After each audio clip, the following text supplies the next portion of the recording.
Eh ben Sylvie, je suis ravie de partager ce moment avec vous parce que du coup, on va pouvoir échanger sur votre parcours avec le poids et les régimes. Donc, on a déjà échangé un petit peu pour pouvoir pour préparer les questions.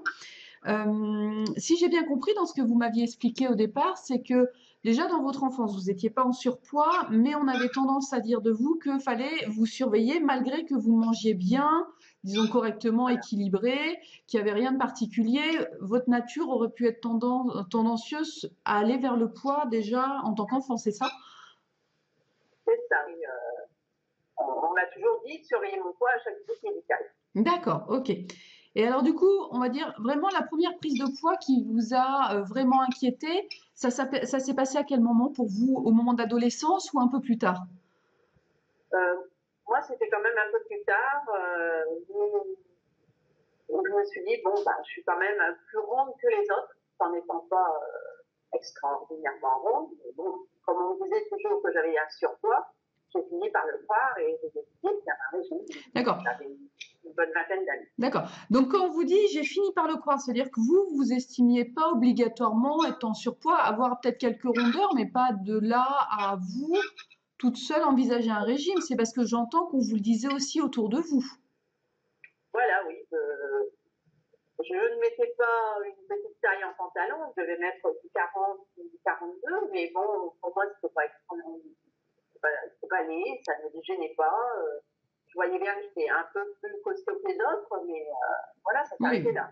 En tous les cas, 40 et 42 sont les tailles que l'on retrouve en majorité chez les Françaises, hein, parce que souvent c'est ce qu'on nous Oui, fait croire dans les magazines que c'est plus bas, mais si on regarde la moyenne, c'est 42, hein. Donc vous oui, étiez largement dans la norme. Alors du coup, tout à fait. comment ça s'est passé ce premier régime? Vous avez pris un livre, vous l'avez fait toute seule, et votre objectif c'était quoi alors du coup?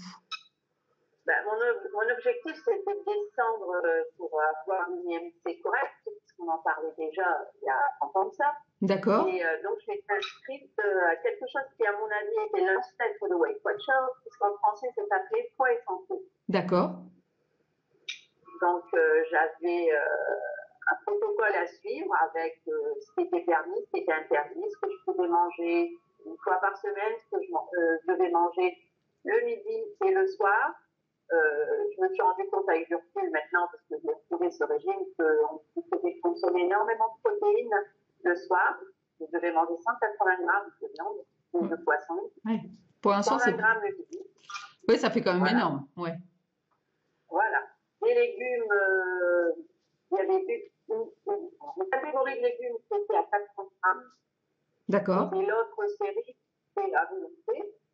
Dans les volontés, on peut avoir les concombres ou les choses de ce genre-là, quoi. Et puis, pour le pain était limité, le fromage était à 4 fois par semaine. C'était un régime assez strict et qu'on arrivait quand même relativement à suivre. Il suffisait quand même de peser les quantités. D'accord. C'est ça, il Ça faudrait. vous a frustré, vous, ce régime? Pas vraiment, parce que ben, j'ai pris goût au fait de perdre du poids. D'accord. Donc, du coup, vous avez Voilà. perdu le poids que vous souhaitiez? Oui, j'étais même descendue aux alentours de 65 kilos, alors j'en faisais 75 à ce moment-là. Et par contre, je me suis revue l'autre jour en photo à ce poids-là. Je me suis dit, mais qu'est-ce que j'ai fait moche parce que ça ne me va pas. Voilà. D'accord. C'est chouette que vous témoigniez ça parce que je pense que des fois on se met des objectifs qui nous correspondent peut-être pas et on veut faire parce qu'on entend, on veut rentrer dans la norme mais ça nous correspond pas. Et du coup, ça a duré combien de temps? Vous avez réussi à stabiliser votre poids pendant combien de temps avec Ben, j'ai pas réussi vraiment à stabiliser longtemps parce qu'en fait, dès qu'on quitte le régime, comme c'est les régimes, eh bien, on reprend les mauvaises habitudes et on prend 1 kilo à la fois, on s'en rend pas compte. Si un jour, en mettant un pantalon qui tient, il ne me va plus. Donc, on regrossit et on retrouve le poids qu'on avait avant et voire quelques kilos un petit peu en plus. Et puis, on se dit, bon, allez, tant pis, je mange comme j'ai envie et puis je fais avec parce que j'ai pas envie de suivre ma vie, toute ma vie des régimes. D'accord. Après, vous êtes marié? Voilà. Voilà. Parce que je crois que vous m'aviez témoigné qu'avec le mariage, vous aviez pris aussi du poids? Oui, bah oui, parce qu'en fait, J'ai fait la petite dernière à la maison. Je me suis retrouvée à partir donc vivre avec mon mari, qui n'était pas là le soir. Et comme j'ai des horaires assez corrects, puisque je suis enseignante, je rentrais très tôt à la maison et je me retrouvais toute seule. J'adore cuisiner, donc je faisais des petits plats, des petits gâteaux, des petits desserts. Et puis, petit à petit, je me suis retrouvée à lécher la casserole. Puis j'en mangeais avant de manger, puis après manger. Voilà. Et d'accord. C'est vrai que quand on est amoureux, il paraît qu'on grossit. Donc voilà. D'accord. Alors du coup, est-ce que c'était vraiment l'amour qui faisait grossir ou j'ai entendu quand même que du coup vous étiez seule le soir. Alors est-ce qu'on peut dire aussi que le fait peut-être de se sentir seule ou à s'ennuyer pouvait justifier aussi qu'il y avait ces petites récompenses, on va dire, alimentaires? Je pense plus que c'est ça, que c'était de l'ennui. C'était de l'ennui, oui. Donc j'ai pris de mauvaises habitudes à grignoter. D'accord. Oui, mais c'était on va dire c'était pour combler le vide. Ouais, ah oui, mais oui. D'accord. Ah oui, oui, c'est tout à fait ça. Et ça, du coup, ça a duré longtemps ou vous avez réussi à remettre des choses en place pour stopper ça? Ou c'est votre mari qui a changé de rythme dans vos soirées? Comment ça s'est après mis en place tout ça? Bah, disons que j'ai toujours plus ou moins fait attention à ce que je mangeais pour essayer de... Comme je me rendais compte que je mangeais et je grossissais, j'ai toujours fait attention d'essayer de ne pas trop grossir. Donc d'adapter un peu, tout en étant très gourmand, d'adapter les menus et les quantités avalées pour essayer de maintenir mon poids. Et je pense que si je n'avais pas fait ça, je serais maintenant à 120, 130 kilos. D'accord. Donc, par le biais de votre volonté, on va dire, vous avez quand même réussi à essayer d'adapter votre gourmandise, peut-être le stress et puis l'alimentation.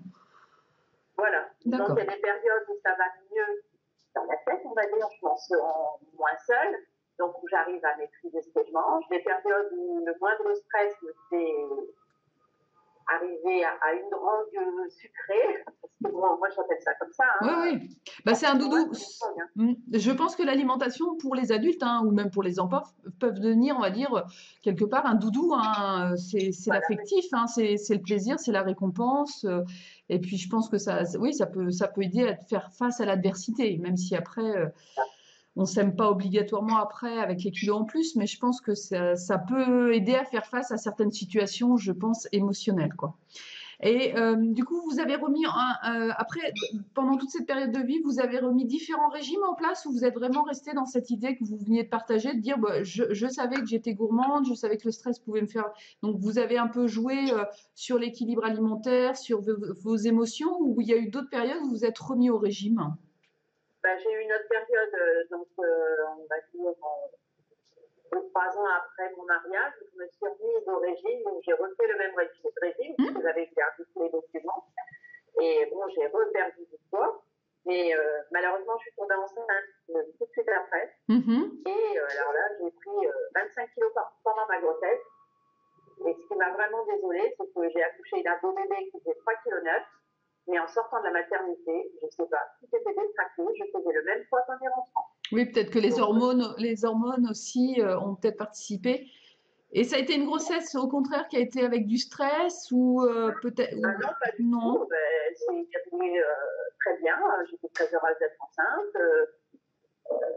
Donc voilà, bon, c'est vrai que j'ai mangé sans faire attention. J'étais enceinte, j'ai continué de la manger.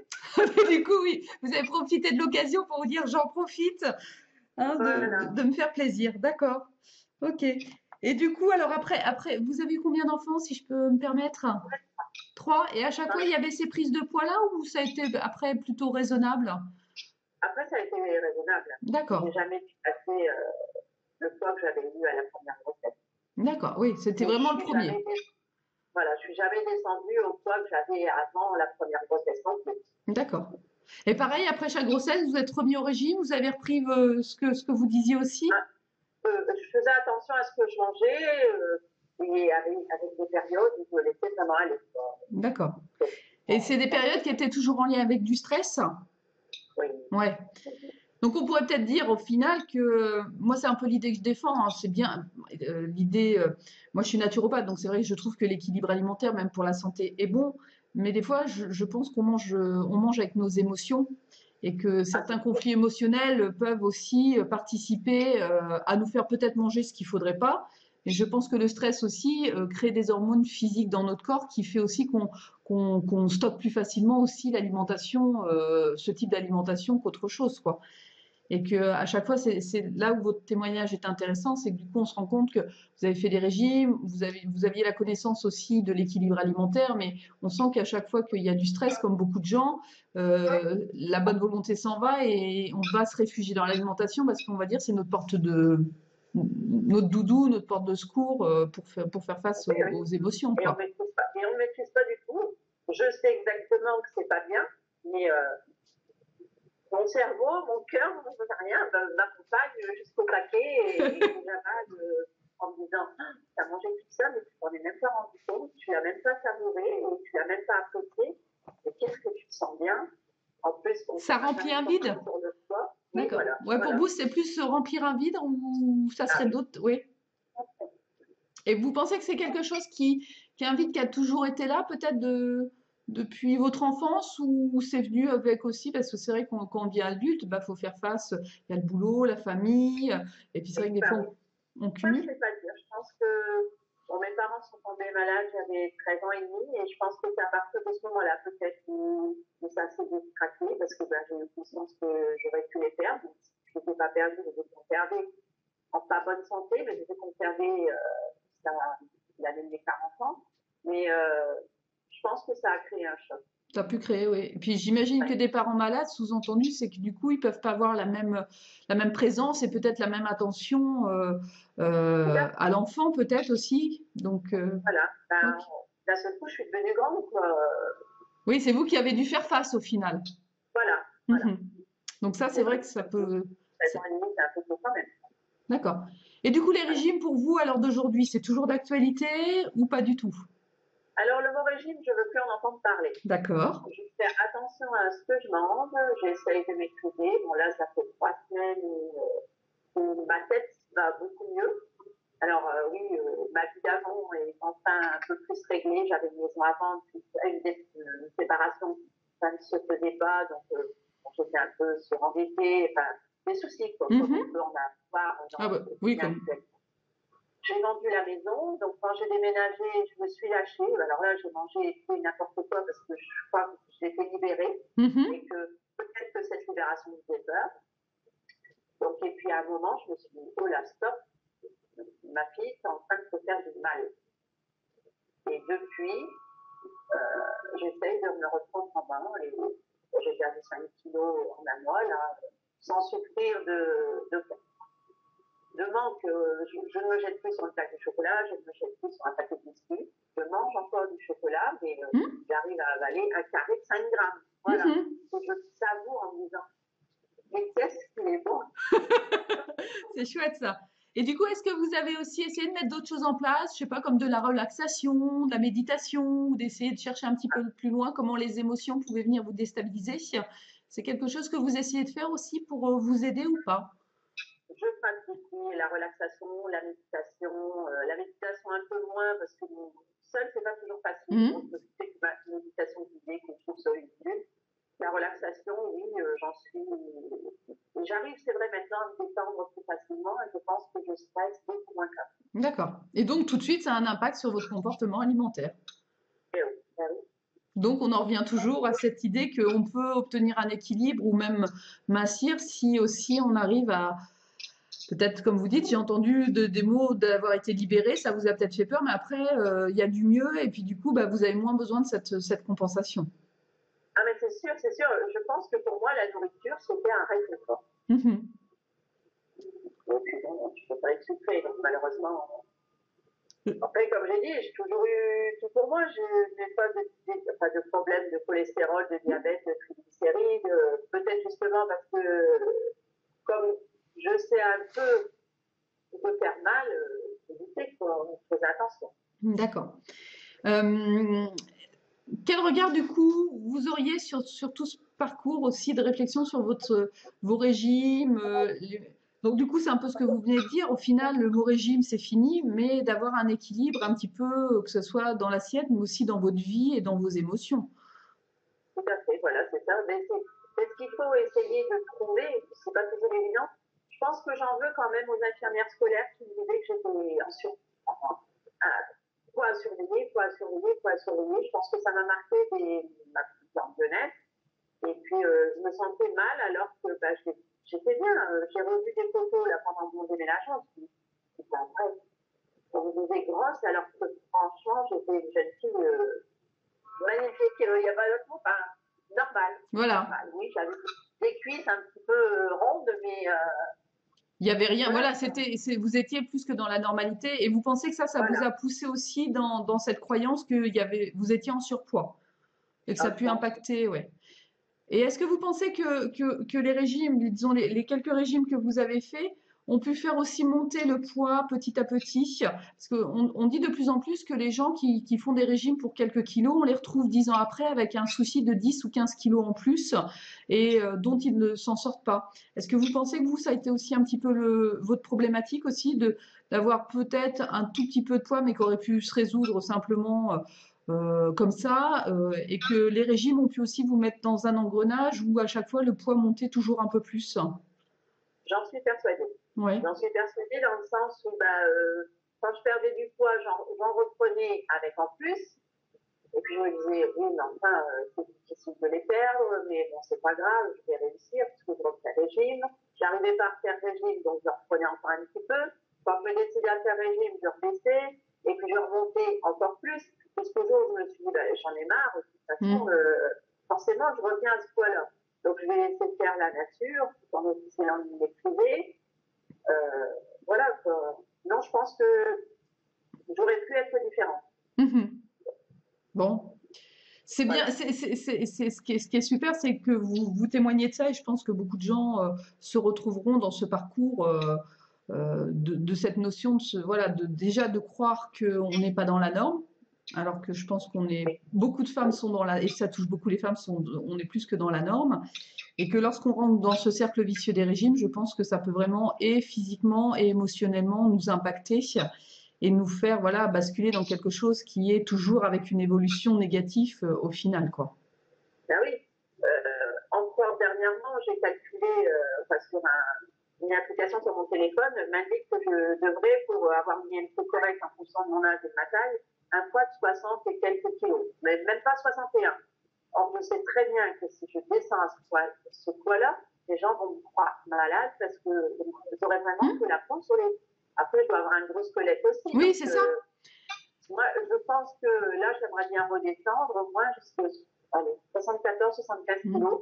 Et je suis très heureuse parce que en dessous, allez, 72, ça pourrait aller, mais en dessous de 72, ce ne sera pas moi et ce ne sera plus moi. Et ce sera un combat dur pour rester en dessous de ce poids-là. Donc, non. Oui, je pense qu'on a tous des métabolismes différents. Des fois, des gens témoignent qu'avec quelques kilos en plus ou en moins, ils se sentent bien ou pas.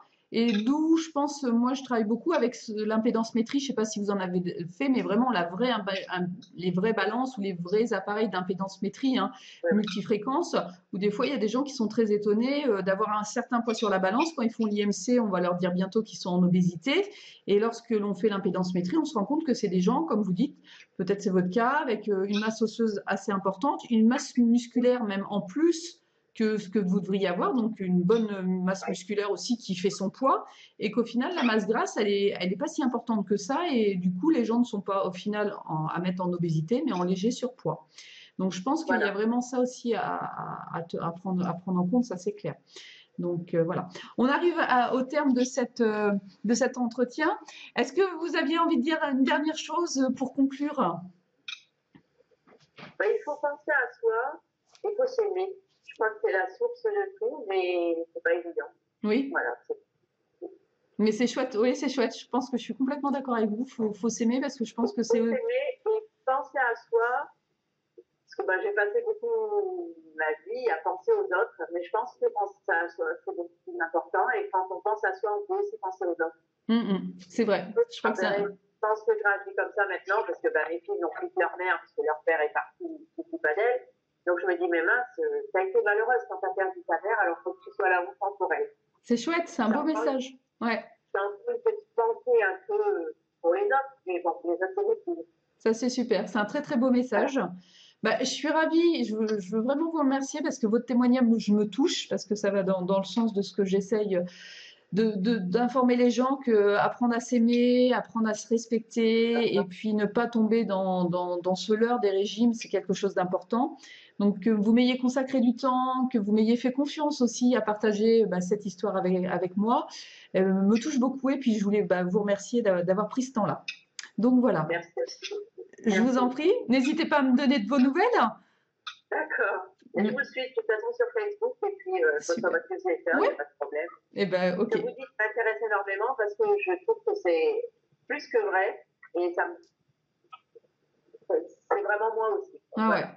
Mais je peux vous dire que c'est encore pas un message évident à passer. Hélas, il y a encore beaucoup de gens qui pensent que il y a vraiment tout à casser ce mythe que le régime est la solution à court terme sûrement, mais pas au long terme. Et ça nous apprend Alors, rien de nous. Ça nous apprend rien de nos blessures, de nos émotions. Et je pense que c'est pour ça aussi qu'on a les régimes yo-yo, c'est que tant qu'on va pas aussi vers l'intérieur, comme vous dites, apprendre à s'aimer, se respecter, je pense que l'alimentation peut être vraiment l'échappatoire, mais ça nous aide pas, quoi. non, voilà. Mm. Merci, je vous souhaite une belle journée. Merci, vous aussi. À bientôt, au revoir.